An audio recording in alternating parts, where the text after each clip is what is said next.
चलिए बच्चों, तो अब हम देखते हैं दूसरे प्रश्न की ओर, है ना।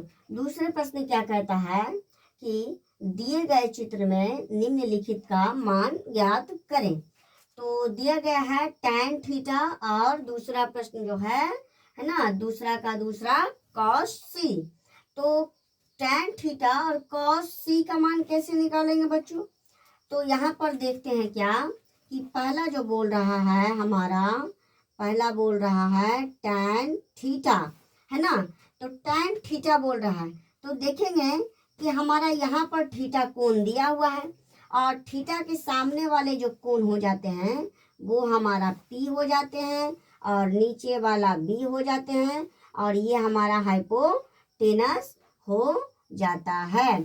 तो हम जानते हैं कि tan थीटा बराबर क्या होता है, P बटा B।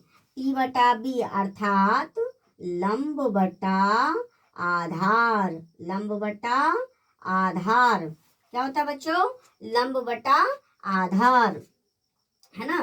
तो चलिए लंब की हम प्रयास करते हैं, कहाँ पर है ना, लंब को ढूंढने का प्रयास करते हैं। तो थीटा का सामने वाला कोण है क्या है, परपेंडिकुलर, यानी P का वैल्यू अर्थात लंब का वैल्यू जो है 3 है और आधार हमारा क्या है, आधार हमारा क्या दिया हुआ है, 4 है। आधार कितना है, 4 है। तो इस प्रकार से देखेंगे बच्चों कि जो tan थीटा का मान निकल आया वो हमारा 3/4 है। तो इस प्रकार से हमारा दूसरे का पहला प्रश्न हल हुआ। अब देखते हैं दूसरे का दूसरा प्रश्न क्या बोलता है, cos c। क्या बोलता है, cos c। तो cos बराबर क्या बताए थे बच्चों आपको, cos बराबर आपको बताए थे, है ना, कि हमारा होता है B बटा H अर्थात आधार बटा कर्ण, आधार बटा कर्ण, है ना। तो यहाँ पर तो थीटा था तो थीटा देख लिए।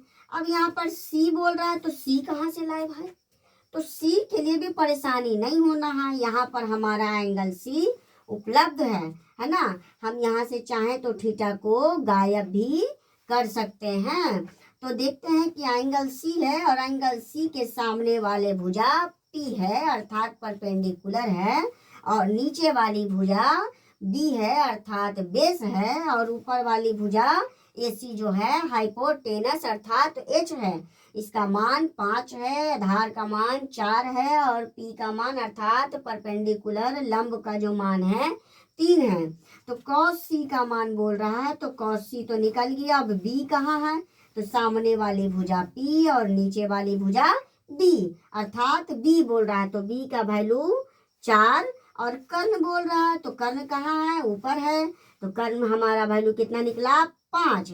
इसी प्रकार से हमारा दूसरा का दूसरा प्रश्न भी हल हो जाता है। कहता है cos C, तो cos C का मान 4/5। इस प्रकार से हमारा दूसरे का दूसरे प्रश्न भी हल हो गया, है ना बच्चों। अब हम लोग देखते हैं तीसरे प्रश्न की ओर, ठीक है।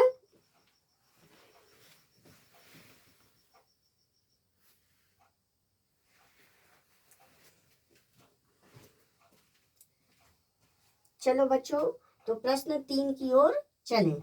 प्रश्न 3 कहता है दिए गए चित्र में निम्नलिखित का मान ज्ञात करें। तो प्रश्न संख्या 3 का एक कहता है साइन थीटा। तो चलिए हम इसको हल करते हैं, है ना। प्रश्न संख्या 1 कहता है साइन थीटा।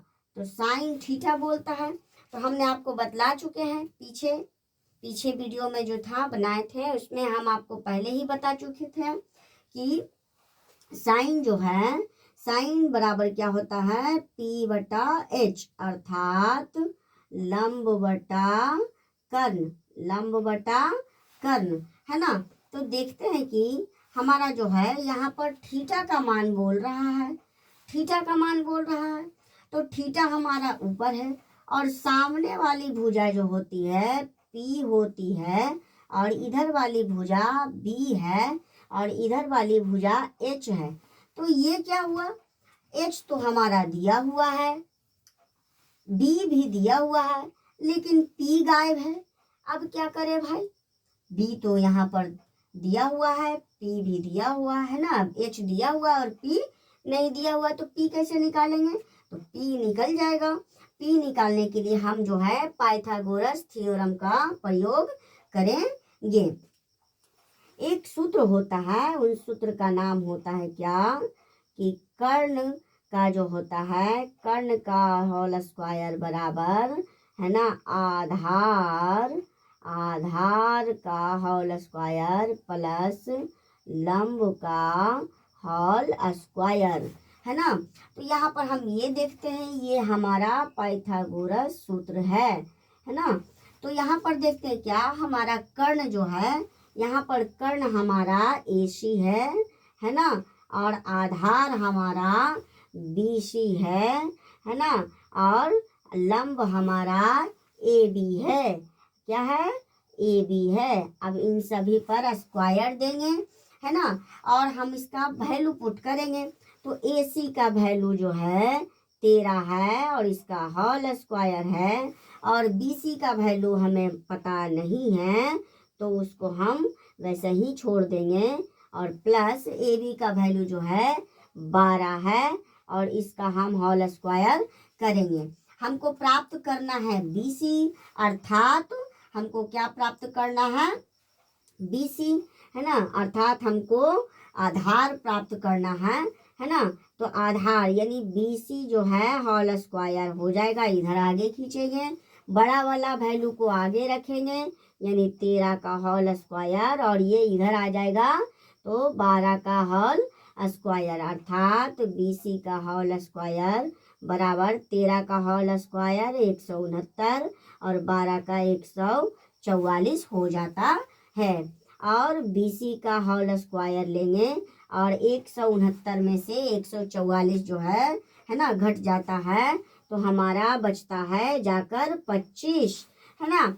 स्क्वायर को हम दूसरी तरफ लेके चलते हैं, है ना, तो ये रूट में चेंज हो जाता है, और अंदर रूट 25 का जो मान निकलता है बच्चों, वो हमारा है ना 5 निकलता है। अर्थात BC हमारा क्या है, यहाँ पर P है ना, तो इसलिए हमारा जो है BC का वैल्यू, P का मान जो है 5 है। एंगल चेंज होगा तो ये हमारा मान भी चेंज हो जाएगा, अर्थात ये कितना निकला, 5 निकला, है ना। अब हम देखते हैं क्या, कि साइन थीटा बोलता है, तो साइन थीटा बराबर P/H, तो P का वैल्यू हमारा निकालेंगे, थीटा के सामने वाली भुजा P है, यानी हमारा लंब का वैल्यू जो निकला 5 निकला, P का वैल्यू 5 निकला, और कर्ण हमारा कितना है 13, तो 13 लिखेंगे बच्चों।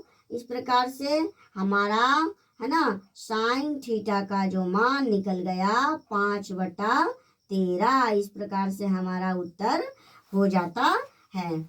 दूसरा प्रश्न कहता है क्या, कि दूसरा प्रश्न कहता है tan थीटा, क्या बोलता है बच्चों, tan थीटा।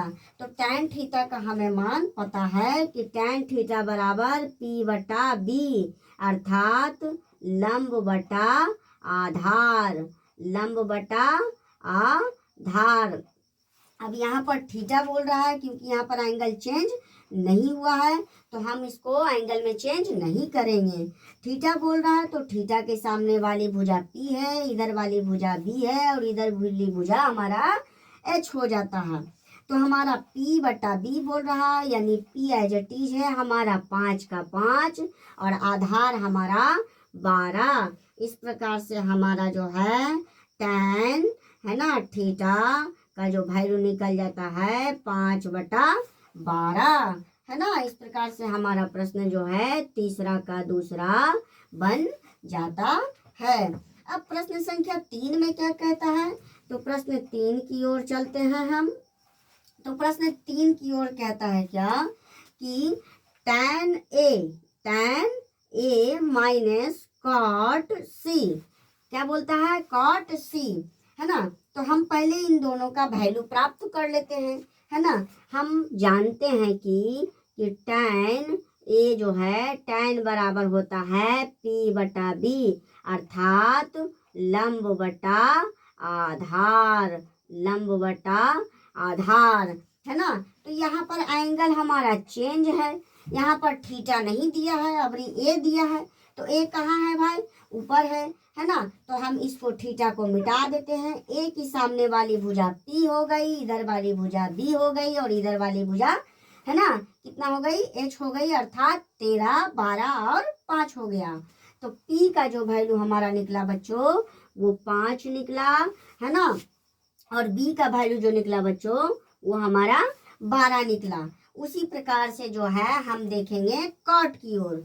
तो चलते हैं, कॉट सी बोल रहा है। तो कॉट सी बराबर क्या होता है, टैन का उल्टा कॉट होता है। तो हम इसका उल्टा कर देंगे, यानी बी ऊपर जाएगा और पी नीचे आएगा, यानी आधार बटा लंब, आधार बटा लंब। लेकिन यहाँ पर तो एंगल चेंज है, यहाँ पर एंगल सी दिया हुआ है, इसलिए हम इधर की ओर चलेंगे, है ना।